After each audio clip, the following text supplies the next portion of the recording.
A lot of people living at house are doing, as you know, with the restrictions being eased a bit, and I use the word a bit. There's a bit more flexibility with voluntary groups and especially tidy towns. And I say as soon as even before I even mentioned it, they were like, "Oh, here he goes again." But you look at, that's what that's the adore. So, but yeah, it's so great to see tidy towns groups back at it. Well, we Buttersbridge was back at it, but Buttersbridge was back at it before probably any other tidy towns group got back at it. Um, because obviously I got extra permission, so we were probably the first ones only cleaning up and everything like that. So we probably got a bit of a head start. But yeah, I'm just saying to the Tidy Towns groups, and this was an idea, and we're still going with it, but we're still going to have a Tidy Towns project for this year. Some form, as I said, that project I was doing. If you look back at my videos, I done, and we're adding bits onto it. We're adding pages and pages onto it now. We're adding it even big, we're expanding it. In other words, other people are adding bits onto it, and we expanded it a huge amount. So that would be our Tidy Towns project, and just to say to the Tidy Towns groups, basically too in Cavan, if I would hope that the department of, Michael Wing's department would, instead of the Tidy Towns competition would take it. Would I already said it to him, but unfortunately I don't think they understand the best, about it. But if you go back and watch my videos, recap on the work you did from last year and years before. So going back in the years, like a history project, like looking back and saying, this group done this, planted 60, like say they planted 60 trees in the main square, in some town.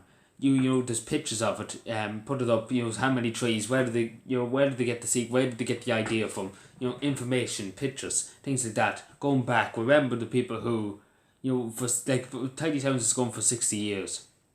A huge history there, huge history. So many people, are not with us today who obviously were back then, who done work. And to remember them and to remember their contributions to their community and to their environment, back in the day. And that's one of the reasons why I chose to do, the one online. You can do it in PowerPoint and Word. And that's what we're doing. Other people putting out their ones, and we're just, it's expanding. And I mean it's expanding hugely, which is great. But yeah, I would say to Tidy Towns groups, think about that. Think about what I said, go out and clean up your village, of course. But in the little aspect, and illegal, obviously Tidy Towns don't really deal with illegal dumping much. But if they do, obviously please be careful, because they're the two most dangerous things at this moment in time. Especially tissues. Be careful when you're picking up tissues. And gloves and anything like that. Obviously do flowers and sweep up and everything like that. That's totally safe. But illegal dumping and tissues, just be wary of it.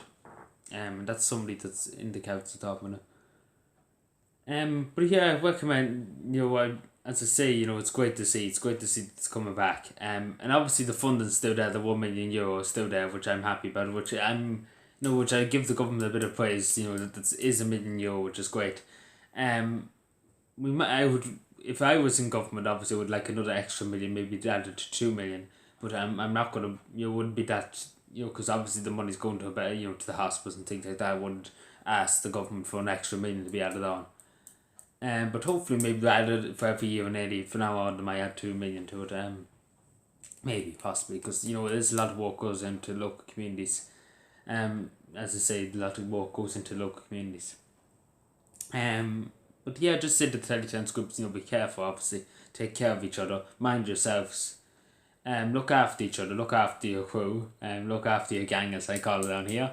Don't worry about the gaffers, as I would call the heads of the Tidy Towns, including myself. Every time I see them, the gaffers. Or the overseers. We're not the county council yet, so we're not that far yet. We'll soon be updating our systems. We'll be soon learning how to look into holes and with shovels and everything like that. Oh, it should be great fun. I really don't help myself much in this video. So. But yeah, just say to Tidy Towns groups, do your best you can.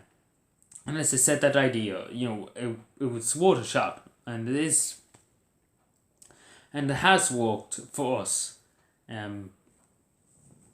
As the Buttersbridge Lighthouse, it has worked forced that idea. It has come out pretty well, my part of it, and other people adding bits onto it. It has come out very well. We're nearly over. Let me take it for a second. I think it's 61, 62. I could be wrong. It's something in the 60s. Could be 65, but last time I checked, 62 pages. So I done 40 something, 48 pages. So you can see that's a good lot more added on. So that's going to be our Tidy Towns project. We'll probably might, with the pen, then we might submit it to the department. But you know, we can say we did something. You know, we went back and we looked at pictures and we wrote up a bit and we learned a bit of history in the Tidy Towns, which is great. It's always good to look back on the past to learn for the future and to get ideas from the past for the future. But anyway, thank you for watching, everybody, and sorry we batted on for about 10 minutes. But yeah, thank you for watching, subscribe more, and bye.